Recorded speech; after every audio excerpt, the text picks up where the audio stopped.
profissionais da contabilidade e gestão. Sejam todos muito bem-vindos à TV CRC. Eu sou Denise Borsato, coordenadora da Comissão da Mulher do CRC Paraná. E hoje vamos explorar um tema fundamental para a segurança jurídica e contábil das empresas: a legislação trabalhista e seus efeitos na contabilidade. Nesta live, você vai entender como aplicar as normas trabalhistas à rotina contábil, garantindo conformidades e evitando riscos para os seus negócios. Vamos abordar rotinas e procedimentos, desde a admissão do funcionário até a rescisão, passando por férias, 13º, afastamentos e muito mais. Um conteúdo essencial para contadores, gestores de RH e departamento pessoal, que buscam precisão e segurança em suas escriturações. E para nos guiar nesse tema complexo, recebemos um especialista de renome, Evarley dos Santos Pereira. Evarley, bom dia, tudo bem? Olá, Denise, tudo bem? Evarley é sócio-diretor da Trainee Assessoria, consultor jurídico tributário, contador tributarista, auditor e perito judicial, com pós-graduações em planejamento tributário, gestão tributária e auditoria tributária. Já atuou como gerente na consultoria Coad Minas Gerais e é instrutor em diversas instituições de ensino e entidades de classe, além de autor de artigos e trabalhos na área. Com vocês, professor, seja muito bem-vindo. É um prazer tê-lo conosco para compartilhar os seus conhecimentos e, a partir de agora, a palavra é sua. Obrigado, Denise.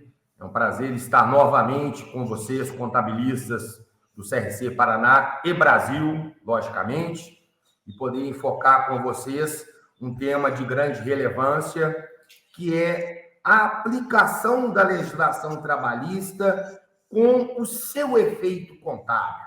É algo que a gente tem uma grande preocupação naquilo que nós produzimos em termos de registros contábeis para gerar segurança jurídica para as empresas e, logicamente, gerar informações em conformidade com aquilo que as empresas praticam. E aí, conhecer um pouco deste tema com um efeito contábil é primordial para nós e é o que nós vamos abordar nessa nossa live do dia de hoje. Sejam todos bem-vindos a esse trabalho. Prazer, professor. Com você a palavra. Obrigado. Muito bem. Nós temos uma grande preocupação relacionada com o cumprimento da obrigação trabalhista. Muitas das vezes, cumpre-se adequadamente aquelas que são as conformidades que a legislação trabalhista pede, mas comete-se um pequeno pecado quando se leva isso a um registro contábil. E essa preocupação para levar isso ao registro contábil pode gerar para nós alguns problemas futuros. Imaginem numa questão relacionada com uma demanda judicial. Eu talvez não possa ter a minha escrituração contábil como amparo para essa situação. Isso pode, às vezes, me levar ali à dificuldade de uma defesa fiscalizatória, porque eu não vou conseguir um apoio naquilo que eu estou exatamente demonstrando na minha parte trabalhista e naquilo que eu estou traduzindo em termos de escrituração.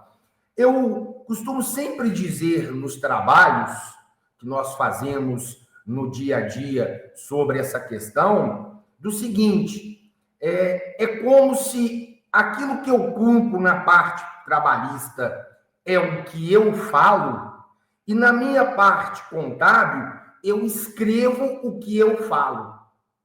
E algumas das vezes essa escrita não traduz exatamente o que eu falo.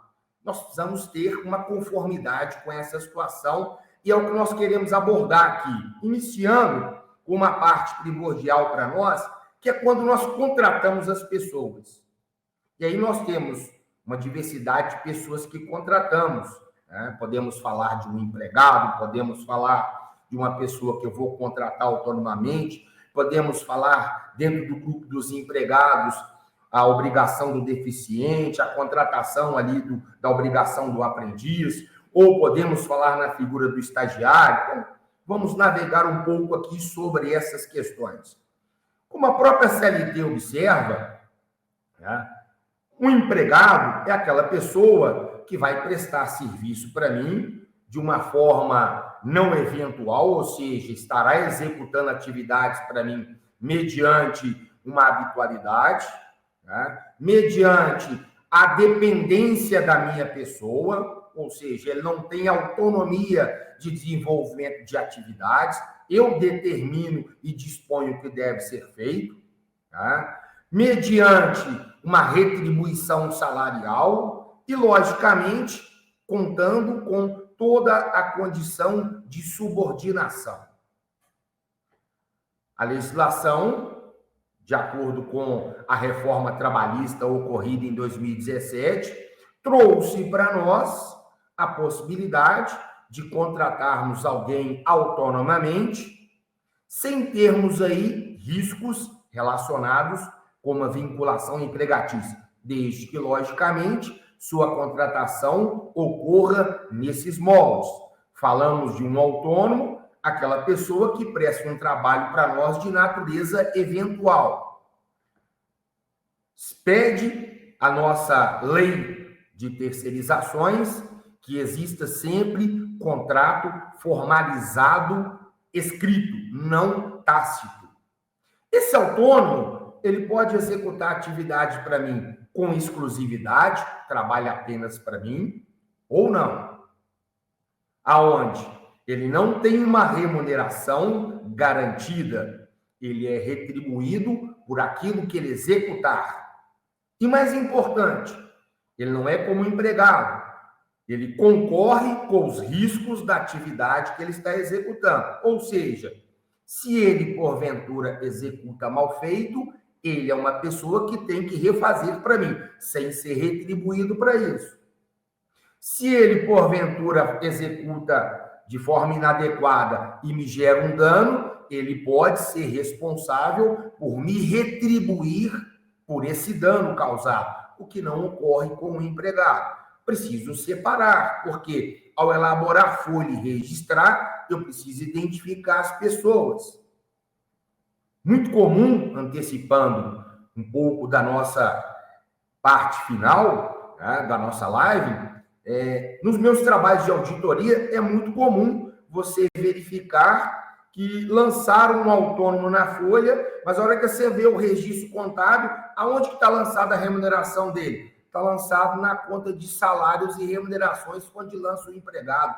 Como é que eu vou dizer amanhã que essa pessoa é um autônomo? Eu falo que é um autônomo na folha, mas eu escrevo diferente. É um cuidado em relação ao meu trabalho contábil. Tá? Dentro do grupo do empregado, não podemos esquecer da figura do aprendiz. O aprendiz é aquela pessoa que tem aí uma idade maior que 14 anos, menor que 24 anos, que eu posso contratá-lo mediante o chamado contrato de aprendizagem. É aquela pessoa que vai fazer ali uma formação escolar técnica e que vai executar parte desta formação técnica numa prática dentro da minha empresa. Lembrando que o aprendiz é um empregado. Importante observar na contratação do aprendiz é que esse aprendiz, tá, ele tem que ter ali uma frequência escolar. Tá? Ou pode estar em formação fundamental ou estar fazendo um trabalho de ordem técnica. Primeira observação é o seguinte: o que a gente vê aí muito no dia a dia, as fiscalizações do trabalho cobrando a figura do aprendiz dentro das empresas. Todas as empresas que, porventura, no seu estabelecimento, conte com 7 empregados ou mais, ele é obrigado a contratar a figura do aprendiz. Lembrando que as microempresas e empresas de pequeno porte, devidamente registrada em junta comercial ou cartório com essa condição, estão aí dispensadas de contratar a figura do aprendiz. Mas pode contratar caso queiram. Nós temos outras pessoas dispensadas, como os próprios serviços sociais, as entidades sem fins lucrativos, que, por sua vez, são atuantes nessa atividade de aprendiz, entre outros, tá? Mas vamos pegar aqui com aquelas pessoas que nós comumente mais lidamos no dia a dia, que são as pessoas de direito privado, as quais têm sua finalidade lucrativa. A minha obrigação é observar que, né, nós temos que ter uma cota de aprendiz que vai variar entre 5% e 15% do total de empregados que eu tenho no meu estabelecimento. Lembrando que não há que se falar em variável nesse cálculo. Ah, professor, a minha empresa ela tem 10 empregados. Se eu for calcular 5% de 10 empregados, vai dar 0,5. Vai dar meio aprendiz. Você tem que contratar um aprendiz. Não interessa. Toda fração de cálculo que gerar, ela é arredondada para cima, trazendo o numeral para o montante de numeral inteiro. Então, se eu fizer um cálculo e der 1,2, eu tenho que ter 2 aprendizes. Ah, mas qual é esse total de empregados que nós vamos utilizar para esse cálculo? Nós vamos computar todos os nossos empregados dentro da nossa empresa, sendo que desse contingente colocado, nós vamos retirar aquelas pessoas que, para exercer atividade na nossa empresa, precisa ter formação técnica, então aqueles cargos que requer formação técnica para exercer atividade, aqueles cargos que requer formação superior para exercer esse cargo, as pessoas que ocupam cargo de confiança na nossa empresa, as pessoas que, por sua vez, estão ocupando cargo de direção, não computamos nesse contingente, nós retiramos para chegarmos àquela que é a nossa cota. Lembre, não computamos o aprendiz no nosso cálculo. Tá? Então, preciso cumprir essa que é a minha cota. Bom, esse aprendiz, ele tem que ser, né, matriculado e frequentando escola. Então, ele pode estar cursando ali um ensino fundamental ou não. Lembrando que ele precisa estar inscrito em um programa de aprendizagem. Normalmente, os serviços sociais, o Sistema S, oferece as condições para que eu possa colocar, exercendo esta aprendizagem. Nós falamos que eu posso abranger os menores, né, acima de 14 e aqueles menores, né, e aqueles até 24 anos. Bom, a legislação pede que você dê preferência para contratar o aprendiz menor, né, acima de 14 até os 18 anos. É o que ele pede de preferência. Esse contrato é um contrato de prazo. Então, ele pode ser formado por um prazo máximo de 2 anos. Ao final desses 2 anos, encerra-se o contrato. E aí pode a empresa, caso queira, contratar essa pessoa como empregado. Ele deixa de ser aprendiz e passa a ser um empregado para nós. Quando nós falamos em carga horária, a lei determina o seguinte, que a carga horária ela é dividida entre uma carga horária técnica, que é o exercício da aprendizagem na empresa, e uma carga horária de aprendizagem que é teórica.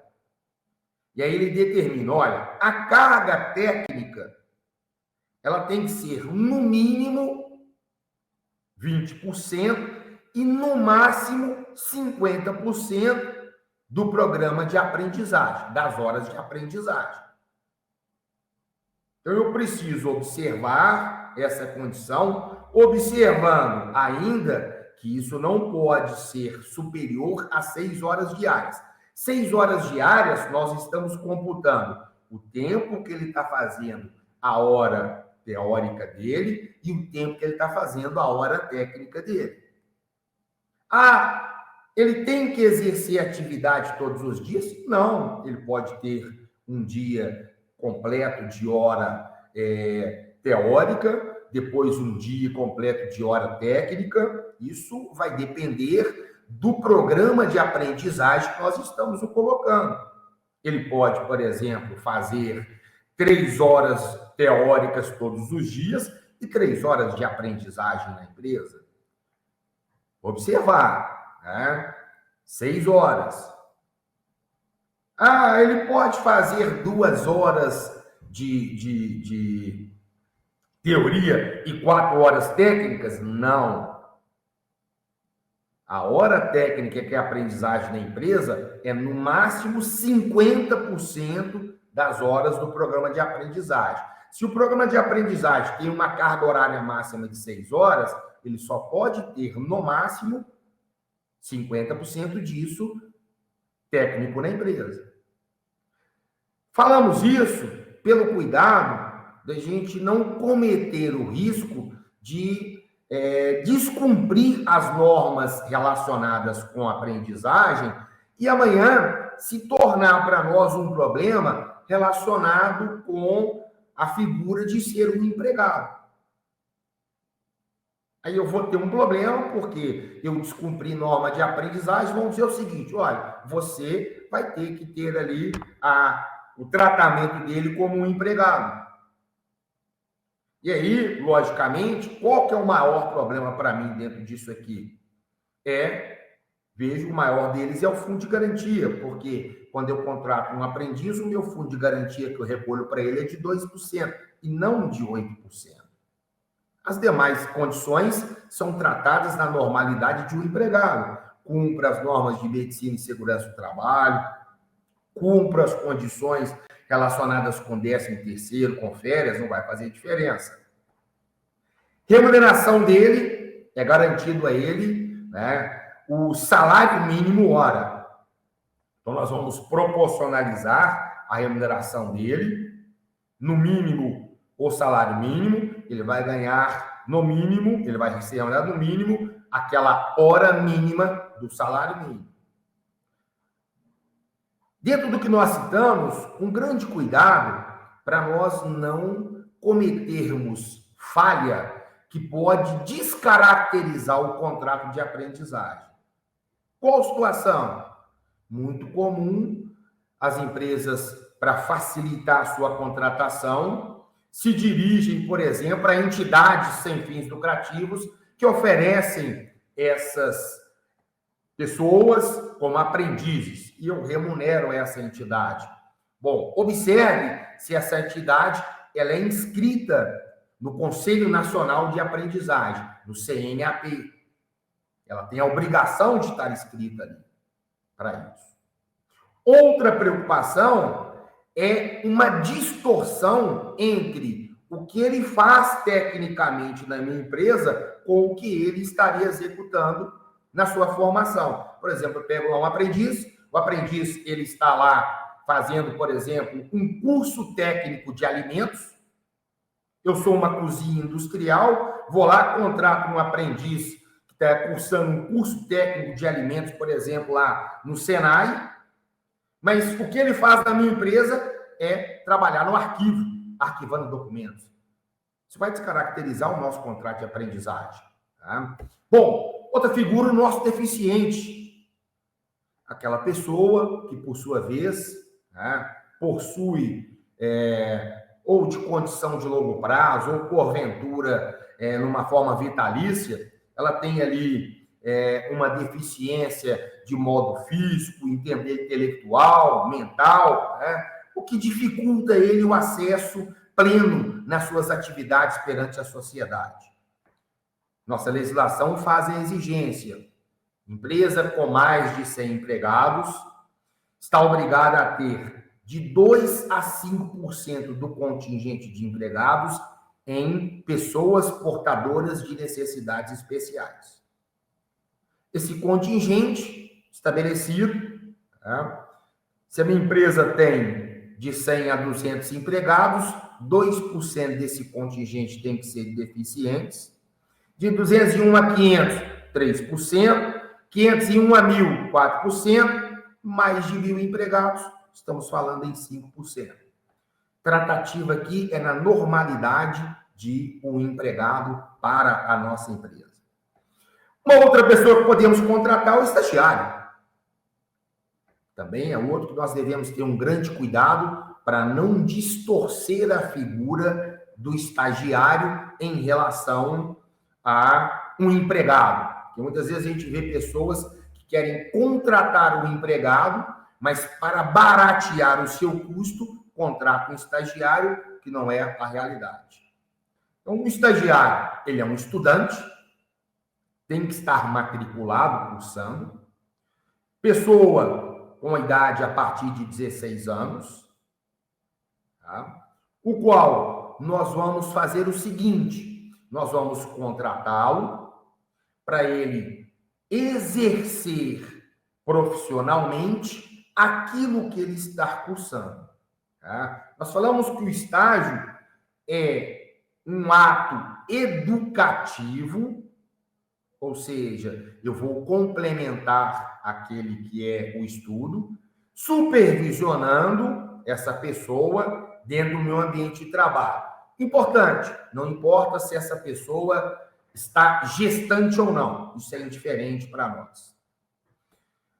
Uma das coisas muito importante, estágio, ele é supervisionado. Então, nós temos que ter uma pessoa na nossa empresa que vá supervisionar a atividade desse estagiário, cuja pessoa que vai supervisionar, ela tem que ter formação naquela área que o estagiário está cursando, ou ter experiência profissional nessa área.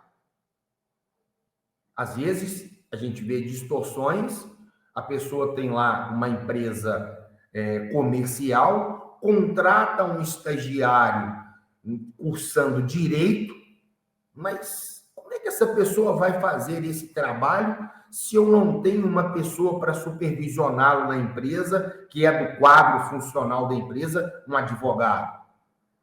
Isso descaracteriza completamente para nós o nosso contrato de estágio. Tá? O nosso estagiário não tem vínculo empregatício, mas não abandonaremos o cumprimento das normas de saúde e segurança do trabalho. Algumas das vezes recomendamos, faz um exame médico no estagiário para ver se ele está apto a poder exercer suas atividades no dia a dia, para evitarmos qualquer situação, bem como vamos pedir para ele cumprir todas as normas de segurança do trabalho do nosso ambiente. Vamos fazer um contrato de compromisso de estágio com a entidade educacional ou com uma entidade que estaria fazendo a interveniência dessas pessoas. É necessário que se formalize um contrato de seguro de acidentes pessoais, não é seguro de vida, é seguro de acidentes pessoais. Quando o estágio ele é não obrigatório, remunerar e conceder transporte é obrigatório. Quando o estágio é obrigatório, na questão curricular, remunerar e conceder transporte é opcional. Demais benefícios, critério entre as partes. Se você quer conceder alimentação, se você quer conceder assistência médica, isso é tratado entre as partes. Ele não é empregado. Eu não tenho que cumprir exigências, às vezes, de convenção coletiva de trabalho. Posso formalizar um contrato de estágio por até 2 anos. Lembrando importante, todo estagiário ele tem direito a um recesso de 30 dias dentro do período do estágio. Então, se ele, porventura, tem um contrato de estágio formalizado para 12 meses, dentro desses 12 meses, eu tenho que conceder um recesso para ele de 30 dias. Em outras palavras, ele vai estagiar 11 meses e terá um mês de recesso. Preferencialmente, combinando com aquela que é o recesso escolar que ele tem. As partes decidirão se vão querer trabalhar isso de forma particionada ou não. O contrato de estágio é de 6 meses, 15 dias de recesso. Eu acabei tendo um contrato de estágio e não fiz o recesso. Bom, se não fez o recesso, lembrando que isso aqui não é férias. Aí, alguns veem o entendimento de que se não deu o recesso, tem que indenizar esses 30 dias. Isso não existe na lei do estágio. Se eu não fiz o recesso, não teve o recesso. Nada que eu possa fazer. Se eu quiser pagar esses 30 dias para ele de forma indenizatória, isso não está dentro do contrato de estágio. Isso é uma remuneração que vai figurar em caráter autônomo. E as consequências tributárias eu vou observar. A lei estabelece numeral máximo de estagiários em relação ao contingente de empregados.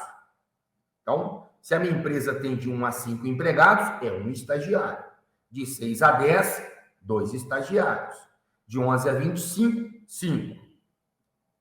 Se eu tenho acima de 25 empregados, um contingente de 20% desse contingente de estagiários. Contrato de estágio, carga horária máxima desse trabalho, 6 horas para nós. Bom, como nós vamos trabalhar com o empregado, o estagiário, nós temos que fazer um contrato de estágio com a entidade educacional ou interveniente que concede essa mão de obra para nós. Quando falamos naquelas pessoas que têm a figura de empregados, nós precisamos ter um contrato de trabalho. É muito importante que o contrato de trabalho seja pactuado de forma escrita, aonde nele nós estipulamos todas as condições desta relação que nós temos de vigência para a nossa atividade no dia a dia. Isso vai evitar que a gente gere amanhã distorções no nosso dia a dia. E essas condições contratuais vão implicar naquilo que nós vamos produzir em folha de pagamento e levar em contabilidade. A reforma trabalhista trouxe notoriamente: é livre o direito das partes pactuarem essa relação de trabalho, desde que ela não contrarie a lei trabalhista e os acordos coletivos de trabalho, as convenções coletivas de trabalho. Bom, dentro disso, nós podemos formalizar aqui contratos de prazo determinado ou indeterminado.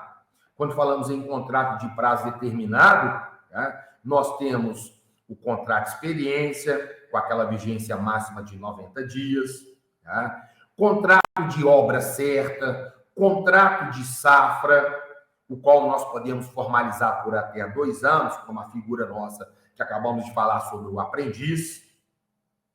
Lembre, os contratos de prazo determinado, eles podem ser prorrogados uma única vez, não extrapolando o seu tempo. Então, aquela questão, quero fazer uma experiência, decida você quais os períodos você quer, não ultrapassando 90 dias. Aí eu quero fazer 45, 45, ok. Eu quero fazer 30, 60, ok. Sem problema nenhum. Lembrando que ao término desse prazo, o contrato se encerra, ou se der continuidade, se transforma em determinado. Não confundam contrato de mão de obra temporária com contrato de prazo. Mão de obra temporária é aquela que eu contrato com uma finalidade de atender a uma questão transitória da minha empresa. Exemplo, eu tenho uma empregada gestante que vai se afastar por 120 dias. Eu não quero contratar outro empregado.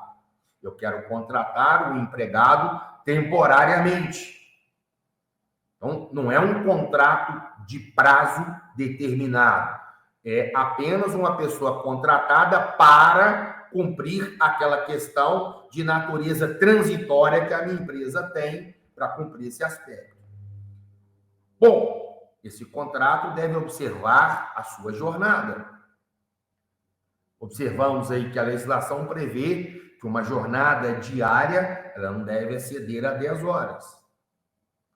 Uma jornada semanal não deve exceder a 44 horas semanais para uma jornada semanal integral. Uma jornada semanal parcial é aquela de até 30 horas semanais.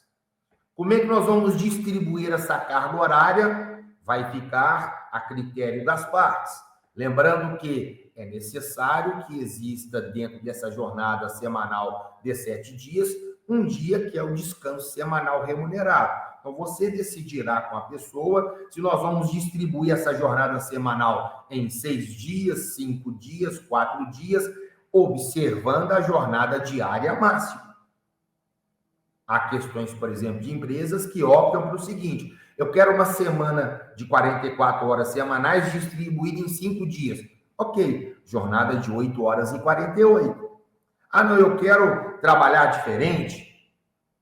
Eu quero uma jornada que seja, por exemplo, de segunda a quinta, eu quero 9 horas. Sem problema. Complemente no quinto dia, na sexta-feira, o restante das horas para chegar nas 44 horas. Ele vai elaborar 9 horas e, quando for na sexta-feira, elabora 8. Isso é um critério das partes. A legislação na reforma trouxe a possibilidade da jornada de 12 por 36, mas comumente para aquelas pessoas cuja atividade ela tem que ser exercida por 24 horas.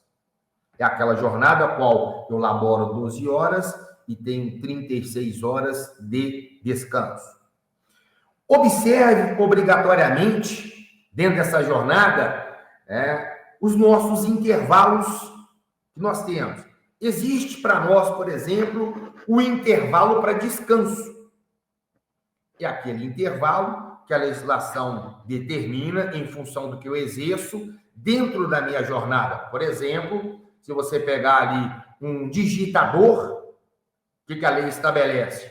Ora, a cada 50 minutos de trabalho, 10 minutos de descanso. A empresa quer dar um intervalo de descanso para o café, por liberalidade. O intervalo para descanso que você queira dar ao empregado no transcorrer da jornada faz parte da jornada de trabalho. Não há que se falar em implicação dela para ajustar.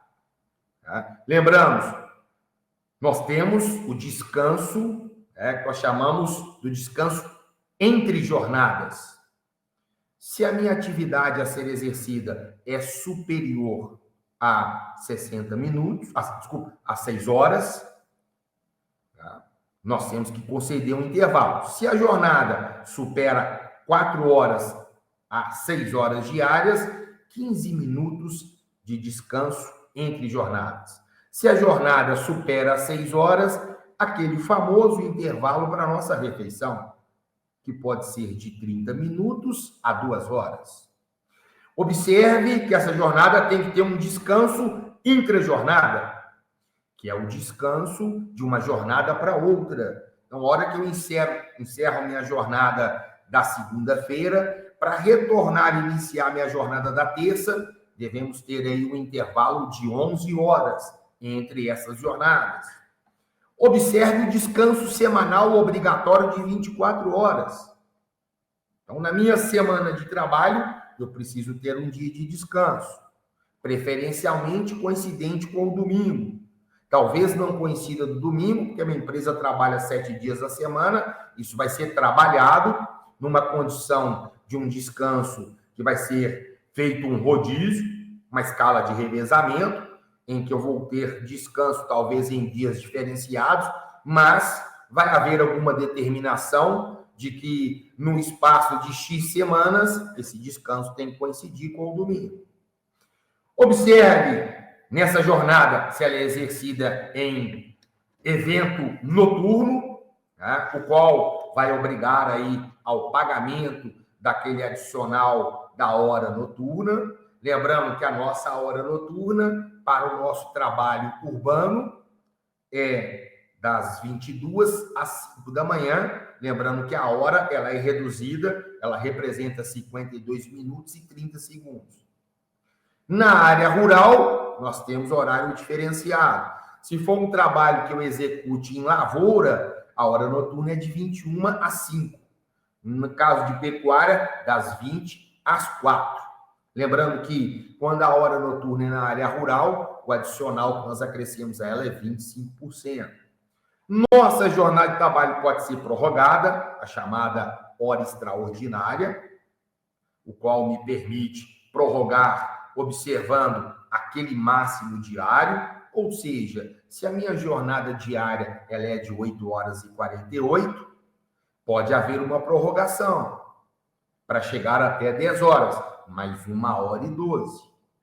Após exceder as 10, desde que você consiga comprovar amanhã ao Ministério do Trabalho que aquele serviço executado não poderia ser interrompido e é de extrema necessidade que ele dê continuidade para a sua execução.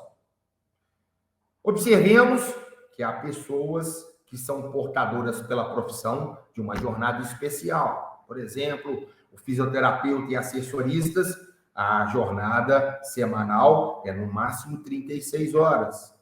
Telefonista, no máximo 36 horas. Tá? Bancário, falamos aí em 30 horas. Excepcionalmente, nós podemos chegar a 40 horas semanais. Isso deve ser observado aí para a nossa legislação. Ainda no contrato de trabalho, para não haver problema relacionado com discussões judiciais relativas a estar o empregado acumulando função ou desviando função, deixemos notoriamente no contrato quais são as atribuições que aquele contrato, que aquele empregado está sendo contratado. Então, eu vou discriminar tudo aquilo que ele deve exercer para mim. Mesmo que o que ele exerça não esteja compatibilizado com a nomenclatura do cargo, porque ele vai exercer aquilo eventualmente. Mas vou procurar compatibilizar as atribuições dele com o cargo que eu estou colocando na minha empresa. Importante observar nessa questão da atribuição do cargo, né, se essa pessoa vai exercer cargo de confiança, que é aquela situação onde a pessoa é classificada como um representante do empregador, ou seja, ele tem atribuições, né, de direção, de coordenação, de fiscalização, como o empregador tem na sua empresa. Lembre que essa pessoa deve, neste caso, receber uma gratificação de cargo de confiança que é mais 40% do seu salário. Observe ainda o seguinte, não é possível, né, transformar cargo de confiança em situação de jornada de trabalho. Alguns querem, em função de jornada de trabalho, para não controlar, colocar cargo de confiança. Não é a situação. Observem, conforme os nossos mapeamentos de risco do nosso ambiente, se existe riscos no nosso ambiente de natureza insalubre, de natureza periculosa, para que remuneremos essas pessoas, né? Observando, inclusive, se esse risco que nós temos de ambiente de natureza insalubre, se ele pode ser eliminado com o fornecimento de equipamentos de proteção individual ou equipamentos de proteção coletiva. E, lógico, observe, segundo a medição feita pelo engenheiro de segurança do trabalho, qual o nível desse risco ambiental que nós temos de natureza insalubre. Tá? Bom, dentro do contrato de trabalho, precisamos tratar sobre a questão de remuneração, que é primordial para formarmos a nossa folha. Estipulamos a contratação, vou remunerá-lo por unidade de tempo ou de produção? Vou remunerá-lo pelo mês, ou por atividade. Como é que essa remuneração é composta? Eu tenho salário, eu tenho algo mais, eu tenho um adicional, eu tenho uma gratificação, eu tenho uma diária, eu tenho uma ajuda de custo, um abono, reflexo de descanso semanal remunerado, hora extra, comissões. Como é isso? Eu preciso observar isso. Lembrando que algumas remunerações que nós estipulamos, elas não têm natureza de reflexo remuneratório, ou seja, não compõem remuneração e não faz parte de encargos trabalhistas e previdenciários. Um cuidado para não distorcermos, colocarmos algo que não é realidade. Aí eu pago uma ajuda de custo para o empregado. Mas o empregado não justifica ele ter ajuda de custo. Isso aí mostra-se uma forma remuneratória, porque uma ajuda de custo é aquilo que eu forneço ao empregado, porque ele tem que exercer atividades fora da empresa e ele tem custos fora da empresa. Aí eu dou uma diária de viagem, mas ele não viaja. Aí eu vou conceder um prêmio. Prêmio é aquilo que eu estou pagando por liberalidade, porque o empregado atingiu para nós uma condição que foi acima da nossa meta que nós propomos para a produção. Nada impede que as coisas sejam pagas habitualmente, desde que elas estejam condizentes com a realidade, para não mascarar as situações de natureza trabalhista e previdenciária. Importante tratarmos com a indicação da composição das verbas e não tratar isso de forma complexiva, que é somar tudo e chamar de salário. E observe o seguinte: quais são as utilidades ou o salário in natura que eu vou fornecer? Porque muitos deles eu tenho que identificar em folha de pagamento a nível declaratório como exigência do E-Social. Então, uniforme, EPI, alimentação, habitação, muitos deles relacionados pela forma da nossa legislação, já dizendo, isso não tem natureza salarial, portanto, não forma remuneração, não forma para nós encargos para nós. Bom, folha de pagamento é ponto alto para nós. Nós temos a obrigação de elaborar mensalmente, e hoje, não somente tratando nas questões trabalhistas, como também as exigências que o E-Social impõe para nós. Então, nós vamos elaborar e entregar essa remuneração detalhadamente, contendo tudo aquilo que nós pagamos, nós devemos ou creditamos aquelas pessoas que laboraram para nós. Se você pegar a legislação trabalhista, ela se preocupa apenas com os nossos empregados e autônomos. A nossa norma do E-Social pede que todas as pessoas que nós remuneramos, inclusive o estagiário, esteja constante nessa folha de pagamento para nós. Lembramos, nós temos folha de pagamento mensal, nós temos folha de pagamento de 13º, que é a que nós fazemos em dezembro, e nós temos a folha de pagamento de participação nos lucros. Sei que nós fazemos, às vezes, uma folha de adiantamento, uma folha da primeira parcela do STC, mas isso não é computado para nós em termos das nossas apresentações. Lembre, para atendimento de normas de natureza previdenciária e contábil, nós temos que elaborar a folha de pagamento trabalhadores por estabelecimento, elaborada observando setores de atuação ou centros de custo de atuação. Senão eu não consigo produzir uma informação contábil adequada. Por norma previdenciária, se eu estou falando em obra de construção civil, a folha tem que ser elaborada por obra de construção civil. Se eu sou um prestador de serviços, a folha deve ser elaborada separadamente por tomadores de serviço. Isso não é uma exigência trabalhista, mas uma exigência previdenciária. Bom, informe notoriamente tudo aquilo que eu estou remunerando, que representa remuneração para efeito legal de formação da remuneração para reflexos e tributações e o que não representa, mais os seus descontos. O E-Social pede o seguinte: Se você fornecer alimentação in natura, se você fornecer cesta básica, vestuário, equipamentos, seguro, assistência médica, isso deve ser informado como parcela salarial in natura na folha de pagamento, havendo desconto ou não do trabalhador de contribuição em relação a isso. Isso não aparece como remuneração, isso aparece na folha com um caráter informativo. Isso é uma exigência que o E-Social impõe para nós. Bom, além da folha, eu tenho as férias. Eu preciso observar o seguinte: vou conceder férias a um empregado. Período de duração dessas férias vai depender se é jornada integral ou se é jornada parcial. Se é uma jornada parcial, nós falamos em 18 dias. Se é uma jornada integral, nós falamos em 30 dias. Mas esse período pode ser reduzido tendo em vista faltas.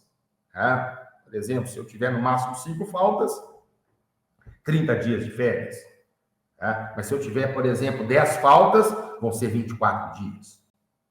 Bom, posso perder o direito das férias. Em qual condição? Uma licença remunerada superior a 30 dias? Um afastamento recebendo um auxílio-doença por mais de 6 meses?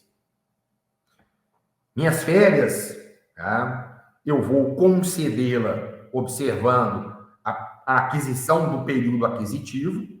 Então, completou-se 12 meses de trabalho, vou conceder as férias. Observando o quê? A preocupação de que, para não gerar uma dobra no pagamento, nós façamos o cumprimento de conceder as férias naquele prazo que antecede a 30 dias do vencimento do próximo período aquisitivo. Não esqueça de comunicar ao empregado das suas férias, dando aviso prévio com antecedência dos 30 dias, para que ele se prepare. Que época que o empregado vai poder sair de férias? Nós trabalharemos isso de uma forma consensual. Esse período vai depender ali exatamente do interesse da empresa e do interesse do trabalhador. Pede a legislação que você observe o seguinte: esse empregado, dê a ele ali a condição de, se tem familiares da mesma empresa que possam gozar no mesmo período, estudante tenta conciliar isso com o mesmo período de férias escolar. Pode o empregado, nos 15 dias que antecede ao término do seu período aquisitivo, solicitar o abono pecuniário, a famosa venda de férias. Posso vender até 1/3 das minhas férias. Pode também ele pleitear que receba, juntamente com as férias, 50% do seu 13º, mas para isso ele deve solicitar à empresa obrigatoriamente até o final de janeiro essa condição. Particionar as férias ficará a critério das partes. As férias podem ser particionadas em até 3 períodos, observando que se eu particionar em 3, um tem que ter 14 dias e os outros no mínimo 5. Se eu particionar, logicamente, em 2 períodos, esses 2 períodos podem ser de períodos diferenciados. Lembrando que se eu particiono as férias, eu não remunero as férias totalmente. Eu só remunero aquilo que são aqueles dias. Os dias que vão ser gozados futuramente, resolvemos futuramente. As férias podem ser individuais ou coletivas. Então, logicamente, se eu fizer férias coletivas, pode ser que eu conceda férias para alguém que talvez não tenha o seu período aquisitivo complementado, o que talvez ele não tenha a totalidade de dias de direito de férias, o que vai gerar para ele uma condição de uma licença remunerada. Temos também uma remuneração que é o 13º. O 13º é formado por aquele salário que nós temos para o empregado, compondo a base do 13º a média das remunerações complementares variáveis que nós tivemos durante o ano. Essa variável, às vezes, ela pode ser calculada de forma diferenciada, conforme a condição estipulada em convenção. Talvez eu não pego a média do período dos 12 meses, apenas pegue a média relacionada com aquele período menor. Para concessão do 13º, é necessário que o empregado tenha, no mínimo, 15 dias ou mais laborado na minha empresa. Então, se ele for admitido no transcorrer do ano, como as férias, como o 13º corresponde a 1/12 do meu salário mensal, se ele tiver ali apenas 6 meses de admissão, ele vai receber 6/12 e não a quantia integral. Lembre que o pagamento do 13º pode ocorrer no curso do ano, juntamente com as férias.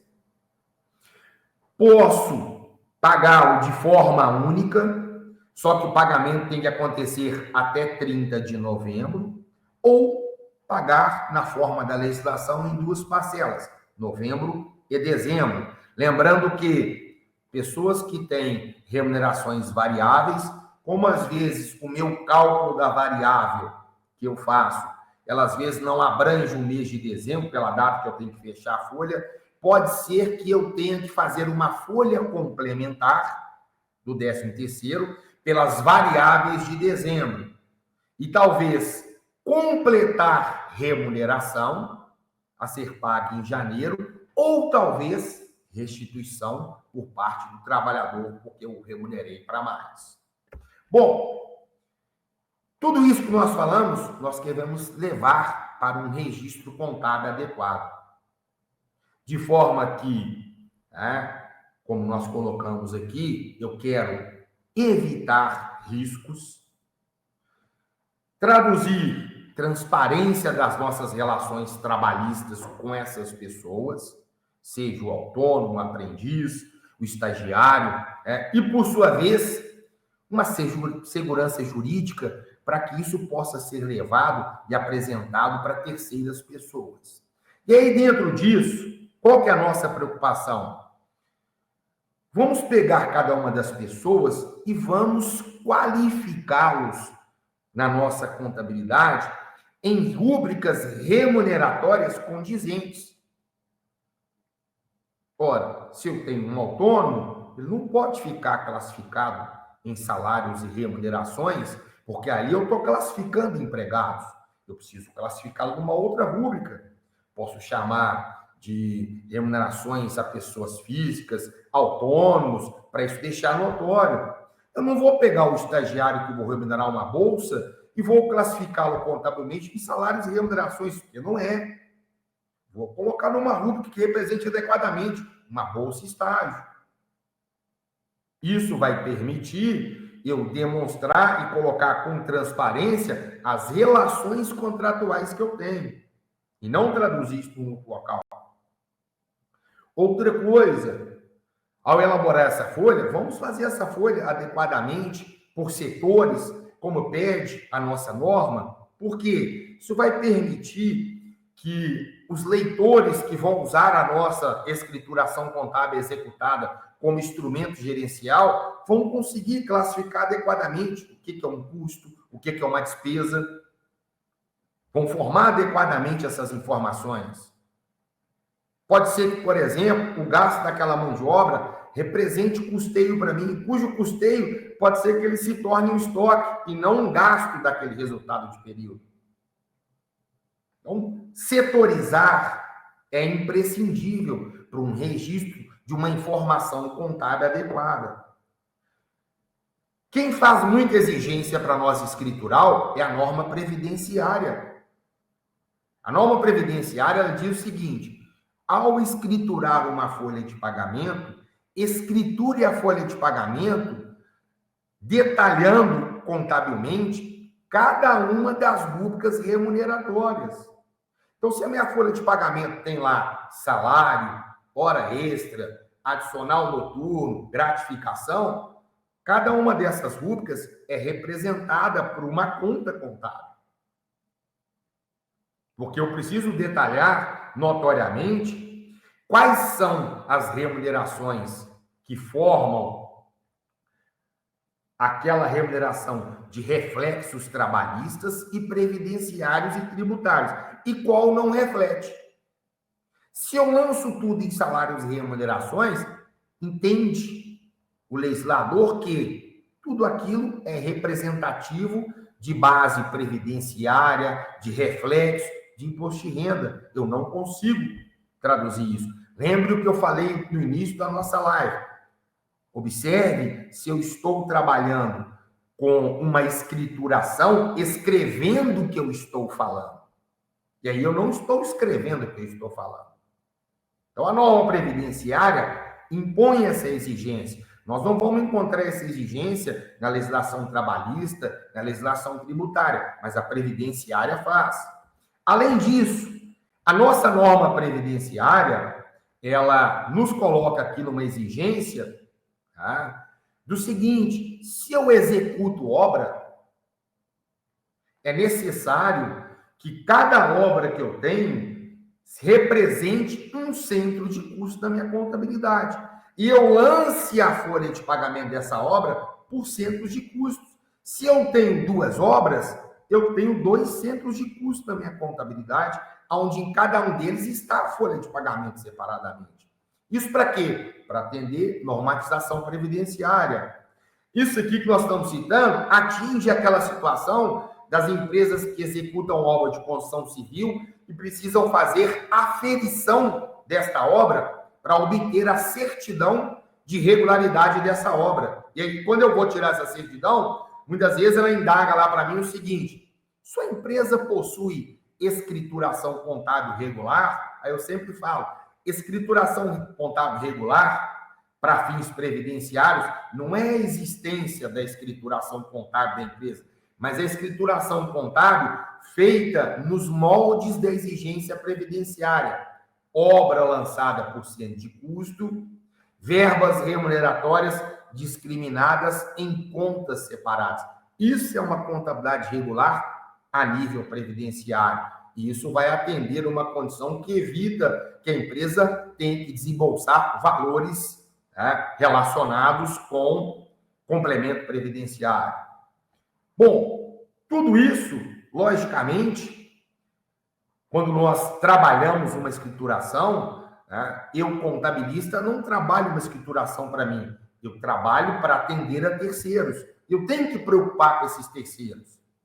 Eu tenho que escriturar de forma que aquela empresa, se necessitar dessa contabilidade para uma perícia contábil, ela vai dar o suporte. Se ele necessitar dessa escrituração contábil para extrair uma informação, para entender seus custos e suas despesas, está adequado. Se ele necessitar dessa escrituração para efeito de dizer amanhã às pessoas, né, a transparência das suas relações, apresentar, tá vendo? Isso aqui é um estagiário mesmo. Ó, isso aqui realmente é um autônomo. A contabilidade dará um suporte. Muitas das vezes, cumpra adequadamente a nossa estrutura trabalhista, mas pecamos, às vezes, na forma de registrar essa relação trabalhista na contabilidade. E aí eu vou pegar tudo isso e vou trazer para a contabilidade, segundo a relação que eu tenho com cada uma das nossas respectivas pessoas. Bom, concluindo aqui, né, se eu conheço legislação trabalhista, aplico ela adequadamente na formalização da folha de remuneração dessas pessoas, e eu levo isso a um registro contábil adequado, nós vamos produzir algo em termos de informações contábeis que vai gerar para aquela empresa todas as necessidades que ela possa necessitar da minha escrituração. Vou ter um trabalho executado com excelência, que é o que nós pretendemos trazer para esse aspecto. Muito obrigado pela oportunidade de estar proferindo esse evento aqui com vocês, esse pouquinho de legislação trabalhista, e como sabem, legislação trabalhista é algo vasto. Eu peguei uma pequena parte para vincularmos com a contabilidade. Espero que essas informações sejam de grande utilidade para vocês. Muito obrigado. Forte abraço. Excelente apresentação, professor Valeri. Sua expertise, ela trouxe muita clareza e também alinhando os desafios, né, da legislação trabalhista à prática contábil. Né? Então, a gente está vivendo um marco, né, entre essa relação e a importância do RH ou do departamento pessoal interno das empresas se relacionarem bem com a contabilidade, né? Não pode haver distância, tem que trabalhar em conjunto. Né? Muito obrigada, professor. Nós temos aqui algumas perguntinhas, né? Diante do andar do tempo, a gente vai ser breve, né? Eu vou tentar resumir aqui. Exigir experiência para aprendiz estagiário. Qual que é o entendimento jurídico no âmbito trabalhista, professor? A gente tem visto alguns anúncios aí que é meio contraditório, não é não? Não tem o menor sentido eu exigir experiência para um aprendiz, né? Ou, desculpa, para o estagiário. Né? Ele é um estagiário, o que nós pretendemos é o seguinte, primeira coisa importante, Liz, rapidamente, é o seguinte, estagiário não é empregado, ele não tem determinação do que faz, ele nunca sabe o que ele vai fazer, ele chega para estagiar e eu, supervisor, vou falar o que ele vai fazer. Ele não tem experiência. Autonomia. Não tem autonomia. Ele não tem autonomia. Ele chega e espera eu, supervisor, falar o que ele vai fazer. Olha, hoje você vai aprender, você vai estagiar tecnicamente sobre esse assunto. Ele é executado assim, assim, assim. Execute. E amanhã, o que ele vai fazer? Ele vai esperar eu chegar e falar com ele o que ele vai fazer, para ele fazer a complementação da educação. Como nós falamos, estágio é ato educativo. Imagine, Denise, você vai para a sala de aula e aí o professor falou para você o seguinte, aqui, o livro está aí, estuda. É verdade. Não é isso, é um ato educativo. Me ensina para eu, você amanhã testar o meu conhecimento, ver se eu entendi essa situação. Não podemos de jeito nenhum pedir experiência para um estagiário, hipótese alguma. Então, a fiscalização ela tem que ser bem efetiva, né, professor?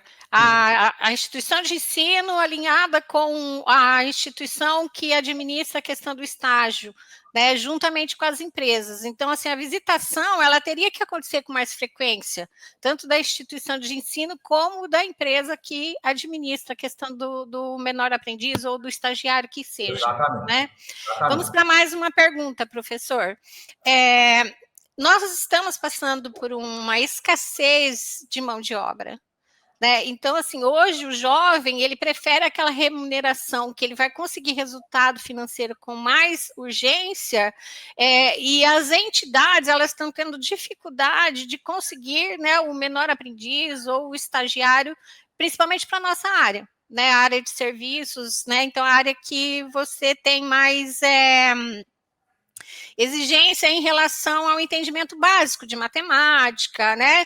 Então, como que a empresa ela se protege se ela se cadastrou nessas entidades, ela vem requerendo esse aprendiz ou deficiente e ela não consegue cobrir aquelas cotas?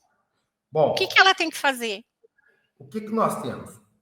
Hoje, dessas pessoas que eu tenho a obrigação de contratar, a maior dificuldade que nós temos hoje é em relação ao deficiente. É bem difícil você conseguir cumprir essa cota. O aprendiz até que nem tanto, porque se eu não consigo contratar o aprendiz via meu próprio RH, eu recorro a entidades sem fins lucrativos que têm esse aprendiz e me direcionam. Mas é muito importante que eu mantenha uma relação de contato com o Ministério do Trabalho para que ele possa entender que eu estou movendo esforços para cumprir a exigência trabalhista, mas eu estou tendo dificuldade de contratar essas pessoas. Tanto que hoje, se eu trabalho já na consciência disso, ele tem notificado a empresa, olha, você tem que contratar um aprendiz. Eu vou te dar aqui 6 meses para você resolver isso. Ele tem sido mais complacente no prazo para você fazer isso. Então, nós temos que demonstrar que nós estamos esforçando para contratar essas pessoas. Nós vamos tentar usar todos os canais, todos os meios. Mas hoje, infelizmente, as pessoas estão muito imediatas. Elas querem chegar já no degrau máximo da nossa vida profissional, ele quer chegar imediatamente. Porque a nossa vida profissional, a gente sabe que é o seguinte, olha, eu quero chegar a ter uma vida profissional com uma remuneração de 20 mil reais, mas isso vai subir uma escada, tem degraus para você subir, para você chegar lá. Não, ele quer dar um salto e chegar lá de uma vez. E aí você tem uma dificuldade de contratar pessoas. Principalmente no nosso universo contábil, que eu tenho dito em vários trabalhos, é o seguinte, o mundo contábil, ele está chegando no início de uma era que nós vamos ter um apagão de mão de obra pela dificuldade de contratar pessoas.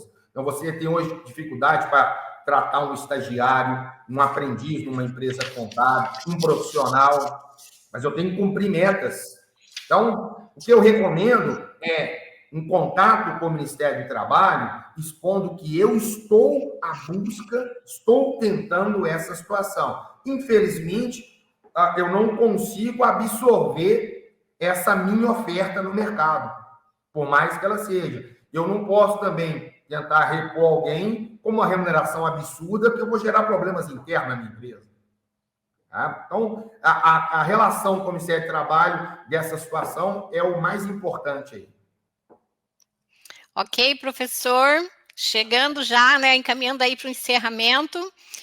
Qual a mensagem final você deixa para os profissionais que buscam dominar a aplicação das normas trabalhistas na contabilidade? Bom, não existe outro meio que não seja o estudo contínuo. Estudo contínuo é primordial. Nós estudarmos continuamente as relações de trabalho, principalmente acompanhar no nosso dia a dia como é que caminham as doutrinas e jurisprudências, acompanhar tribunais do trabalho sobre o que eles estão visualizando, o que estão imaginando, o que pensam, são coisas importantes, porque esse conjunto trabalhista ele é muito vasto. Então, estudar essa relação do trabalho é primordial para que a gente possa cumprir algo adequadamente. E sempre, nós que estamos nesse meio, direcionar aquelas pessoas que aquilo que ele está pretendendo contratar está incorreto. As pessoas querem contratar um estagiário, quer contratar um empregado, mas vai contratar um estagiário que ele entende que é mais barato. Isso está errado. Você quer fazer, está errado. Não cumpre. Contrato, como eu citei aqui, um aprendiz que está exercendo uma atividade, mas ele está na empresa fazendo uma coisa totalmente diferente do que ele estuda. Você está errado. Você está gerando riscos. Então, se nós entendemos a legislação, nós conseguimos mapear para os nossos clientes, para os nossos empregadores, todas as irregularidades dessa relação, o que vai evitar riscos judiciais que isso tem. É o que nós chamamos sempre do trabalho da consultoria jurídica tributária. Então, profissional, continue estudando, não pare. A gente nunca sabe tudo. Eu não sei tudo. Eu estou em aprendizado. Tá? E é o que nós vamos fazer. Muito obrigada, professor. E assim concluímos mais uma live repleta de insights valiosos sobre como alinhar a legislação trabalhista e a escrituração contábil com eficiência. Vamos juntos disseminar esse conhecimento. Curta, compartilhe e se inscreva no canal. Sua participação é que nos motiva a trazer sempre o melhor conteúdo. Conselho Regional de Contabilidade do Paraná, siga esse conselho.